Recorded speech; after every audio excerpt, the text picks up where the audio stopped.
Hello dear students. Now we are at the end of the syllabus. We are going to discuss about some topics which are the final topics of the chapter as well as for the second part of the syllabus. Now in the previous lecture we have seen about the oscillator. Then what is the oscillator? What is the input characteristics? Actually it is a transistor. Transistor is nothing but it has two junctions, it has three terminals, and it has three doping regions.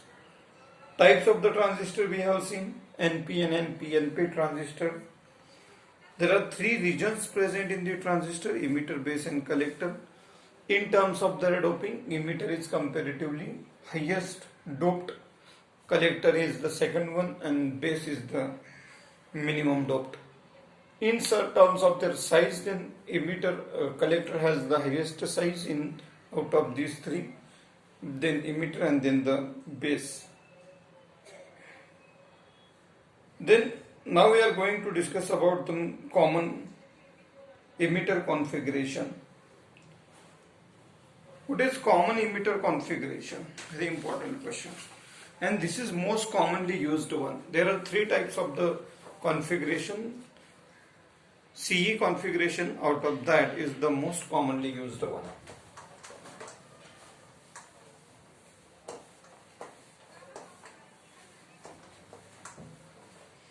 Now, if you draw the diagram for the common emitter characteristics, then how we can draw the characteristics?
So this is about the common emitter configuration. This is nothing but the transistor.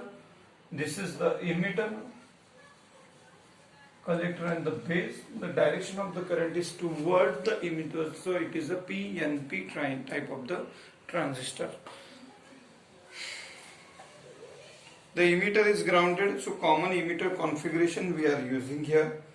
What is the input voltage? VBE, which is applied between the base and the emitter. VBE is the input voltage, while VCC or VCE is the output voltage. We can measure the input voltage by using the voltmeter VBE. We can measure the base current by using the ammeter IB. Similarly, we use the output voltage by using the voltmeter VCE, while we measure the output current, that is a IC or a collector current. Now this is about the diagram for the common emitter configuration. In this case, if you are looking for the total current flowing through the emitter, the current flowing here, because the emitter is common one, so the current flowing through the emitter is given by IE is equals to IB plus IC. This is the equation for the total current. From this we can derive the some ratios of the currents. One of the ratio is the alpha DC, second is alpha beta DC. What is the alpha DC current? If we are looking for the current ratio, then alpha DC is IC upon IE. So what is the alpha DC? Alpha DC is the ratio of collector current to the emitter current. In the similar manner, if you are looking for the beta DC, then what will be the equation for beta DC will be? Beta DC is nothing but it is the current ratio of IC upon IB. It is a ratio of collector current to the base current. Now these two ratios which governs the direction of which governs the current values. Now we can write a common formula for the alpha DC and beta DC. Then what is the formula for alpha DC? The formula for alpha DC, the formula for alpha DC in terms of beta is given by beta plus 1. Beta by beta plus 1. And the value of beta DC is given in terms of alpha is alpha by alpha minus 1. So also we can derive the relation between alpha DC and beta DC by giving these two equations. Any small change in the base current will result in much larger change in the collector current. In the previous lecture, we have seen that if the current flowing through the base is 5%, at the same time the current flowing through the collector is around 95%. So this is the reason why we are using these transistors as an amplifier. A small change in the base current will result in the larger change in the collector current. The small change in the current flowing through the base controls the current in the emitter and the collector. So if you are controlling the current flowing through the base, then we can control the current flowing through the emitter as well as the collector. So it is very important. So we have to adjust the current flowing through the base. Common emitter amplification characteristics. Common emitter characteristics. There are two types of the characteristics in this case. So we consider the base emitter common. So emitter base configuration is the input characteristics, and for that of the emitter and collector which gives the output across the load resistance RL, that we consider as a output characteristics. So what is the input characteristics? In input characteristics we see the variation of the base current with respect to base emitter voltage is called input characteristics. So what is the variation of the collector and the collector voltage with where the collector voltage is fixed? VCE, the collector voltage is fixed, and we are going to discuss about the variation of current IB with respect to voltage VBE. This is called input characteristics of the transistor. So however, we draw the diagram for the forward bias junction diode. The same graph we can plot for the input characteristics. Initially the current will vary by a small. After the barrier potential, it will suddenly increase and obeys the Ohm's law. The input dynamic resistance of the transistor is the ratio of change in the base emitter voltage to the change in the base current. So what is the value of the input resistance and how is the graph for the input characteristics? If you plot the value of current IB with respect to VBE, because the input voltage is VBE and the input current is IB, then how we can plot the graph? Then the nature of the graph is like this: VBE, and here it is IB, where VCE is kept constant for the input. Then we already know there is a barrier potential up to 0.3 volt for that of the germanium and for 0.7 volt for the silicon. So till the point there is no production of the current, because this is a barrier voltage. After that suddenly the current will increase and goes on increasing continuously. This is nothing but the input characteristics. So we can write the formula for the input resistance. The value of input resistance is given by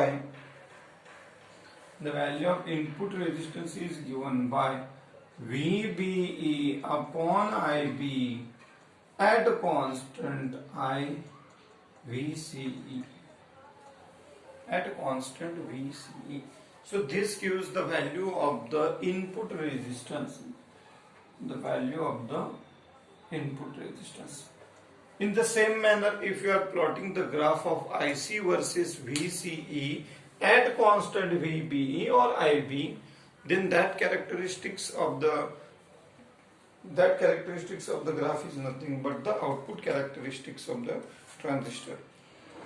The collector current, collector emitter voltage is called output. If you plot the variation of current of collector current with output voltage or collector emitter voltage, then it is called output characteristics, where IB is kept constant or VBE is kept constant. So what is the ratio? The ratio of change in the collector voltage to the change in collector current is called output resistance or output resistance of the transistors.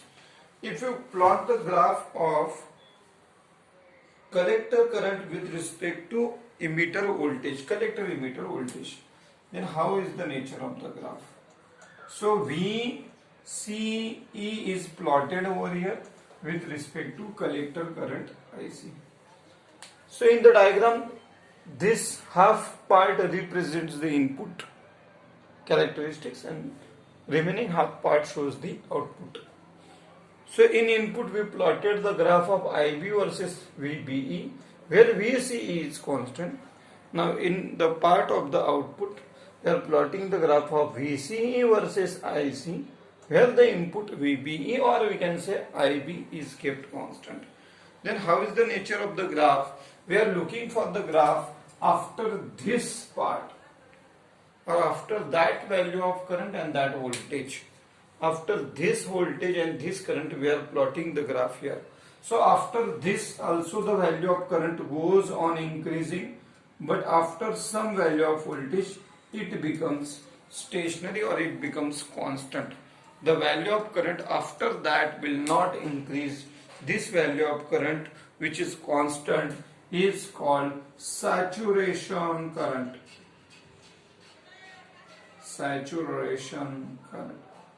What is the value of saturation current?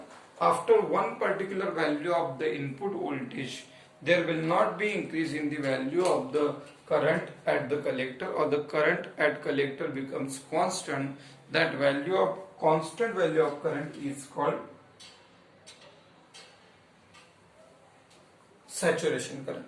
So how we can write the value of output resistance? In the same manner we can write the value of output resistance. The value is given by RO is equals to, instead of VB what will be the voltage? VCE, and instead of IB what is the value of the current? IC. At constant we can say either as a VBE or we can say IB is kept constant over here for the output characteristics. So this is about the input and output characteristics of the transistor. A small sinusoidal input signal. A load resistance is connected across the collector circuit, so output is obtained across the load resistance. So this is about the input and output characteristics of this. After this we can use the transistor as an amplifier, because we have seen that if there is a value of current flowing through the base is around 5%, then at the output we are getting around the value of the current as a 95%. So the 5% of the current, if it is flowing through the base, then which results in the 95% of the current flowing through the collector. So this is nothing but the amplifier. So we can use the transistor as an amplifier because it gives the large value of collector current for small variation or small change in the value of base current. Then after this we have the next topic as a logic gates, and this is last topic of the chapter. So what is the logic gates? So this is about the transistor. One of the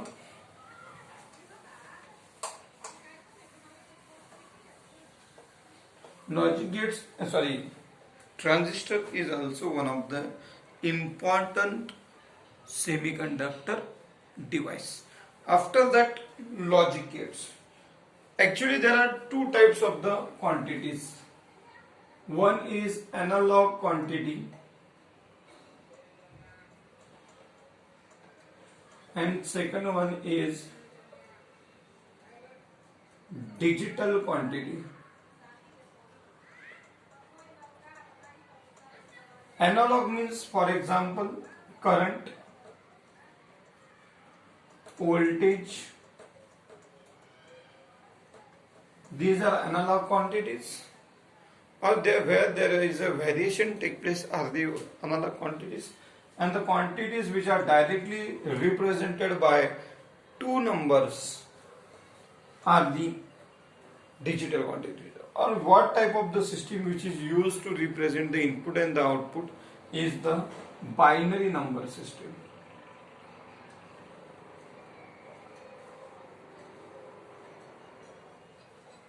So it is binary. Binary means two number system. Either there is a 0 or there is a 1. If the result or the output is high, then we show it by using a number 1. If the input or the output is low, then we can represent it by using 0. So this is a part of the, in digital system we use the binary number system, where high means 1 and low means 0 volt. Then if you are say low, then it is must be a 0 volt output, and if the high means it is maximum plus 5 volt input or the output. In electronic circuits, rectifier, amplifier, etc. operates on electrical quantity that has continuous form. If it has a continuous form, then it is called analog quantity, and if it is represented by a number either by a 0 or the 1, then it is called digital system, digital circuit. Logical statement operations or thought process are represented by mathematical expressions. In this case, we can represent these equations by using the expressions. It is called Boolean algebra or Boolean expressions. The logic functions are involved in the designing of the digital systems. For the addition, for the subtraction, for the multiplication, we use different types of the functions. These logic functions used are AND, OR, NOT, NAND, NOR, and etc. But for the academic year, we have only these 5: AND, OR, NOT, NAND, and NOR. Electronic circuits consist of diodes, transistors, resistors, perform these logic functions. So these gates are manufactured with the help of the diodes, transistors, resistors, etc. These circuits are called logic gates. Logic gates are basic building block of the all digital system in the world. If you are looking for the computers for any digital system, in that case that digital system can work only with the help of the logic gates. Therefore they are called building block, basic building block of the digital systems. AND, OR, and NOT gates are called basic gates because they are at the base, or with the help of them we can design any of the digital gate system. the logic gates may have one or more inputs, but only one they have a output. More than two inputs they have, but only one output only they have. Okay, this is about some basic idea of the logic gates. In the next lecture, we are going to discuss about in detail about the logic gates and some numerical parts based on the logic gates.